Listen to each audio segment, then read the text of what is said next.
I think there's more to it, but Okay. I would say that a couple things. One is you're right; it is so similar to e-commerce. And with e-commerce, everyone knew e-commerce was going to be big and that there was a huge opportunity there. But I think the same thing with DTC brands. I think DTC brands, it's an interesting model, but the pendulum swings so slowly in retail, and you're talking about such a huge industry that to think that all of a sudden overnight everyone's going to go only to e-commerce and that all retailers are going to go away, Yeah. or on the other hand with DTC that you're going to be able to disintermediate every retailer and everyone's going to buy product on your own website. They are way overextending kind of the slowness with which these transitions occur.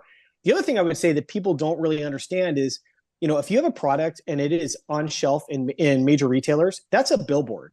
That is a Mhm. like a credibility driver for you, and that's a real way to like establish yourself. Whereas if you have a website you've put up, you have your brand on your own website, what's to drive demand? Like, how do people Right. know that you're good?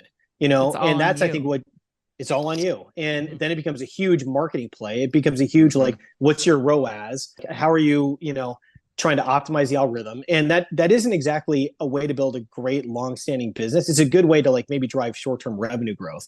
But if you really want to drive a business, like you got to establish a business and establish a brand and establish all these things. And retail does help a lot with that. So I think it's multifaceted, but I think the pendulum swings slowly. And, to get out over your skis with any trend, there will always be kind of a retrenchment. Yeah, Carl, I'd love for you to dive a little bit deeper now that